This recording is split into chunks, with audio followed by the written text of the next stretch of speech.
Municipal ఎన్నికల్లో గెలిపే లక్ష్యంగా కాంగ్రెస్ వ్యూహాలు రచిస్తోంది. ఇందులో భాగంగా కాసేపట్లో ముఖ్య నేతలతో సీఎం రేవంత్ రెడ్డి భేటీ కానున్నారు. ఈ సమావేశానికి మంత్రులు, పీసీసీ చీఫ్ మహేష్ గౌడ్, మీనాక్షి నటరాజన్ హాజరు కానున్నారు. మున్సిపల్ ఎన్నికల్లో అనుసరించాల్సిన వ్యూహాలపై సీఎం దిశానిర్దేశం చేయనున్నారు. ప్రచార సభలు, రెబెల్స్, ప్రతిపక్ష పార్టీలను ఎదుర్కొనే అంశాలపై సమావేశంలో చర్చిస్తారు. ప్రచారంలో భాగంగా రేపటి నుంచి సీఎం రేవంత్ ఎన్నికల ప్రచార సభలు ప్రారంభం కానున్నాయి. రేపు నల్లగొండ జిల్లా మిర్యాలగూడలో సీఎం సభ జరగనుంది. ఉమ్మడి జిల్లాల్లో వారం రోజుల పాటు రేవంత్ క్యాంపెయిన్ చేయనున్నారు.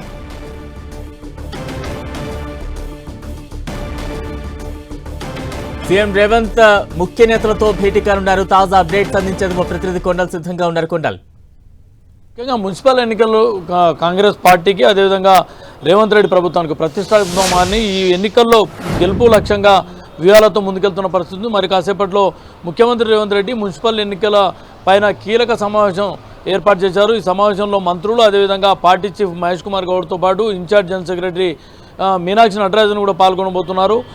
దీంట్లో ముఖ్యంగా ఇప్పటికే ఈరోజు నామినేషన్ల ఉపసంహరణ గడువు కూడా ముగిసిపోయిన నేపథ్యంలో ఇప్పుడు అభ్యర్థులు ఎవరన్నది క్లారిటీ రాబోతుంది. ఇప్పటికే గత 2-3 రోజుల నుంచి కూడా దీనిపైన స్పెషల్ టాస్క్ ముఖ్యమంత్రి రేవంత్ రెడ్డి మంత్రులకు అప్పచెప్పడం జరిగింది. రెబల్స్ బరిలో ఉండకుండా జాగ్రత్తలు తీసుకోవాలి, అవసరం ఎక్కడైతే రెబల్స్ ఉన్నారో అక్కడ వారితో మాట్లాడి వాళ్ళను ఉపసంహరించే దిశగా ప్రయత్నాలు చేయాలని చెప్పి నిన్న మొన్న 2 రోజులు కూడా ఈ టాస్క్ను అప్పచెప్పడం జరిగింది. ఇప్పుడు నామినేషన్ల ఉపసంహరణ చివరి తేదీ గడువు కూడా ముగిసిపోయిన నేపథ్యంలో ఇప్పుడు పార్టీ తరఫున ఎవరు ఉండబోతున్నారనేది ఫైనల్ లిస్ట్ రాబోతున్న నేపథ్యంలో ఇప్పుడు ఆ లిస్టుతో ముఖ్యమంత్రి సమావేశంలో మంత్రులందరూ కూడా పాల్గొనబోతున్నారు.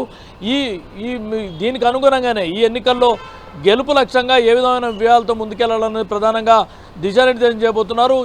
ఏదైతే ఉప ఎన్నికల్లో విక్టరీ సాధించిన విధంగానే పంచాయతీ ఎన్నికల్లో ఏ విధంగా కాంగ్రెస్ పార్టీ విజయం సాధించిందో అదే హుషారుతో అదే వ్యూహాలతో ముందుకెళ్లాలని చెప్పి ఆయన దిశానిర్దేశం చేయబోతున్నారు. ముఖ్యంగా రెబల్స్తో నష్టం జరగకూడదనేది ప్రభుత్వం ముఖ్యంగా రేవంత్ రెడ్డి భావించారు. దీనికి అనుగుణంగానే 2-3 రోజుల నుంచి కూడా మంత్రులకు స్పెషల్ టాస్క్ ఇచ్చిన నేపథ్యంలో ఇప్పుడు ఫైనలిస్ట్ రాబోతున్న నేపథ్యంలో రెబల్స్ ఎంతమంది బరిలో ఉన్నారు, ఉన్న చోట ఏ విధమైన వ్యూహంతో ముందుకెళ్లాలి, వారిని పార్టీ పరంగా జరిగే ఎన్నికలు కాబట్టి పార్టీ సింబల్తో ఎన్నికలు ఉంటాయి కాబట్టి తక్షణమే వారిపైన క్రమశిక్షణ చర్యలు తీసుకోవడంతో పాటు ఒక గట్టి మెసేజ్ ఇవ్వాలన్నది దిశానిర్దేశం చేయబోతున్నారు. దీంతో పాటు మున్సిపల్ చెప్పండి అంటే రెబల్స్ ని ఏ రకంగా బుజ్జగించే అవకాశాలు కనిపిస్తూ ఉంటాయి. మరోవైపు జగిత్యాల అంశం కూడా చాలా హాట్ టాపిక్ గా కనిపిస్తోంది.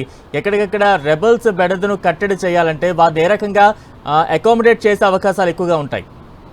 ఖచ్చితంగా ఇప్పుడైతే రెబల్స్ ఎవరు ఉన్నారు ఎవరు లేరు అన్నది కూడా ఇప్పుడు ఈ సాయంత్రంతో క్లారిటీ. ఈ సమావేశానికి వచ్చే మంత్రులందరూ కూడా ఆ లిస్టుతో రావాలని చెప్పి కూడా సీఎంఓ నుంచి ముఖ్యంగా రేవంత్ రెడ్డి ఆఫీస్ నుంచి ఆదేశాలు వెళ్ళిన నేపథ్యంలో వారందరూ కూడా ఫైనల్ లిస్టులో ఈ సమావేశంలో పాల్గొనబోతున్నారు. దీంతో పార్టీ అభ్యర్థులు ఎవరు, పార్టీ రెబల్స్ ఎవరు అన్నది క్లారిటీ రాబోతుంది. రెబల్స్ విషయంలో ఎలాంటి చర్యలు తీసుకోవాలి, ఎందుకంటే గత 2-3 రోజుల నుంచి ఒక ప్రత్యేక టాస్క్గా సీఎం రేవంత్ రెడ్డి దీనికి సంబంధించి ఆదేశాలు జారీ చేశారు. ఎందుకంటే మొన్న జరిగిన పంచాయతీ ఎన్నికల్లో పార్టీ అభ్యర్థులు రెబల్స్గా ఉన్న చోట చాలా నష్టం జరిగింది. ఆ నష్టం ఈ విధంగా ఈసారి రిపీట్ కాకూడదు అన్నది ప్రత్యేక దృష్టి పెట్టారు. దీనిలో భాగంగానే రెబల్స్ ఉన్న చోట బుజ్జగింపులు గత 2-3 రోజుల నుంచి జరిగాయి.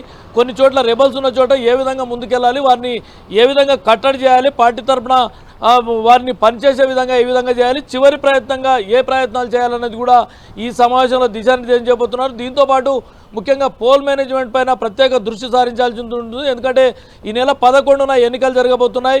ఈ ఎన్నికల సమయం కూడా దగ్గరగా ఉంది కాబట్టి రేపటి నుంచి సీఎం రేవంత్ రెడ్డి అన్ని జిల్లాల పర్యటనలో ప్రచార సభల్లో పాల్గొనబోతున్నారు. ముఖ్యంగా ఉమ్మడి జిల్లా కేంద్రాలుగా ఉమ్మడి జిల్లాలు తీసుకొని ఈ పర్యటన ప్రచార సభల్లో పాల్గొనబోతున్నారు. రేపు మిర్యాలగూడతో ప్రారంభం కాబోతుంది. కరీంనగర్, నిజామాబాద్, మెదక్, అదేవిధంగా వరంగల్ జిల్లాలో ప్రచార సభలు ఉండబోతున్నాయి. ఈ నేపథ్యంలో ప్రచార సభలు ఏ విధంగా విజయవంతం చేయాలి, ఏ విధంగా జనసమీకరణ ఉండాలి, దీంతోపాటు ప్రభుత్వం తీసుకెళ్లిన అమలు ఏదో సంక్షేమ కార్యక్రమాలు అన్నది ప్రజలకు ఏ విధంగా వెళ్తున్నాయన్నది కూడా చెప్పడంతో పాటు ప్రభుత్వానికి మీ బాసటగా ఉండాలంటే ఎన్నికల్లో కాంగ్రెస్ పార్టీ అభ్యర్థులను గెలిపించాలన్న అప్పీల్ను కూడా చేయబోతున్నారు. ఈ నేపథ్యంలోనే ఖచ్చితంగా మున్సిపల్ ఎన్నికల్లో విజయం లక్ష్యంగా ముందుకెళ్లాలి, ఆ విధమైన వ్యూహాలతో ముందుకెళ్లాలి, ప్రతిపక్షాలను ఏ విధంగా డిఫెన్స్లోకి నెట్టాలి ప్రచార సభల్లో అన్నది కూడా అన్ని వ్యూహాలను ఈ సమావేశంలో రచించబోతున్నారు.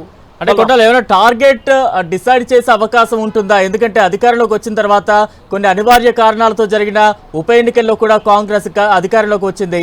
నిన్న మొన్న స్థానిక సంస్థల ఎన్నికల్లో కూడా ఎక్కువ పర్సెంటేజ్ కాంగ్రెస్ మద్దతుదారులు గెలుపొందిన సిచ్యువేషన్. ఇప్పుడు ఈ మున్సిపల్ ఎన్నికలు పూర్తిగా రాజకీయ గుర్తుల మీద జరిగే ఎన్నికల నేపథ్యంలో ఈ ప్రభావం ఖచ్చితంగా కాంగ్రెస్ కు ప్లస్ అయ్యే అవకాశమే ఉంటుంది. ఈ నేపథ్యంలో ఎటువంటి టార్గెట్ ఏమైనా ఫిక్స్ చేసే ఛాన్సెస్ ఉంటాయంటారా? ఎగ్జాక్ట్లీ, ప్రభుత్వం వచ్చిన తర్వాత తొలిసారి లోకల్ బాడీ ఎన్నికల్లో పార్టీ సింబల్ పై జరుగుతున్న ఎన్నికలు కాబట్టి ఇవి చాలా సవాల్గానే ఛాలెంజ్గానే భావించాల్సి ఉంటుంది. ఎందుకంటే పార్టీ సింబల్ పైన జరుగుతున్న ఎన్నికల్లో క్షేత్రస్థాయిలో పార్టీ యంత్రాంగం ఇది ఒక బేస్గా ఉండబోతున్న నేపథ్యంలో ఇక్కడ ఏమాత్రం ఫలితాలు అటు ఇటు అయినప్పటికీ కూడా ఇది ఖచ్చితంగా పార్టీకి డ్యామేజ్ జరిగే అంశంగా ఉంటుంది. కాబట్టి పూర్తి స్థాయిలో ఈ అంశం పైన రేవంత్ రెడ్డి కాన్సన్ట్రేట్ చేశారు. గతంలో అమెరికాలో ఉన్నప్పుడు కూడా జూమ్ మీటింగ్ నిర్వహించడంతో పాటు ఎప్పటికప్పుడు ఆదేశాలు జారీ చేస్తూ వస్తున్నారు. ఏ విధంగా మున్సిపల్ ఎన్నికలను కైవసం చేసుకోవాలి, మొత్తం 116 మున్సిపాలిటీలు 7 కార్పొరేషన్లు 2996 వార్డులకు జరుగుతున్న ఈ ఎన్నికల్లో మెజార్టీ స్థానాలను కాంగ్రెస్ పార్టీ కైవసం చేసుకునే దిశగా ప్రణాళికతో ముందుకెళ్లాలని చెప్పి వారికి దిశానిర్దేశం చేయబోతున్నారు. ఈ నేపథ్యంలోనే ఈ ఎన్నికలు అన్నవి చాలా ప్రెస్టీజియస్గా ఉన్నాయి.